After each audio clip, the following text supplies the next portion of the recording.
There are two main realms which attempt a definition of persecution. The human rights world, which opts, not surprisingly, for a legal definition. And then there's the world of the church, which opts for a more biblical or even spiritual definition. But it would be misleading to claim that there was unanimity in either sphere over the meaning of the term. And this is maybe because the word persecution sounds so terrible that it can often be reserved for the most extreme forms of suffering. Let's take a quick look at the terrain in both fields. The realm of human rights. Now, this, of course, is dominated by Western thinking and by largely Western documents. The human rights world, on the whole, though, is quite reluctant to use the term persecution.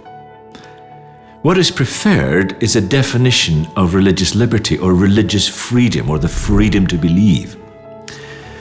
And so the failure to grant an individual their full religious freedom is usually described in terms of religious liberty violations.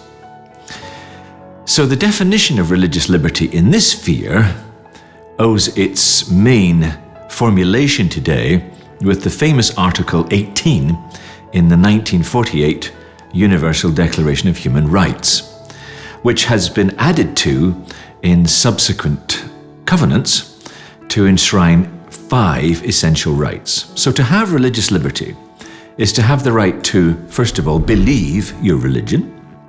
Secondly, practice your religion. Third, spread your religion. Fourth, change your religion. And finally, transmit your religion to your children or your dependents. Now, only the right to believe, the first right, is regarded as an absolute right. The other rights are so-called qualified rights, qualified usually by a phrase such as, unless it is a threat to social order. And of course, these are big qualifiers, and the problem with human rights, though, is that they're not held in universal esteem quite as much as their advocates suggest.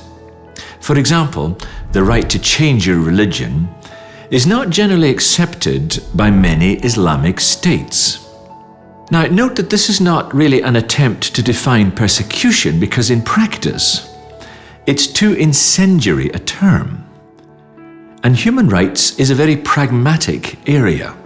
If you say, well, there is persecution there, it almost mandates governmental intervention. And governments don't like those kinds of terms. But there are some who would equate the term persecution with gross violations of religious liberty.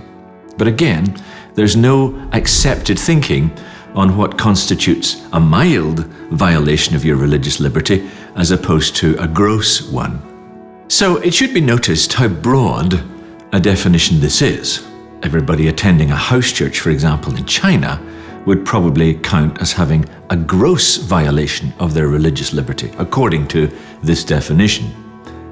Even those who would attend more formal churches, recognized churches like the Three Self-Patriotic Movement, would not also be regarded as experiencing religious freedom either, especially as government supervision becomes more intrusive.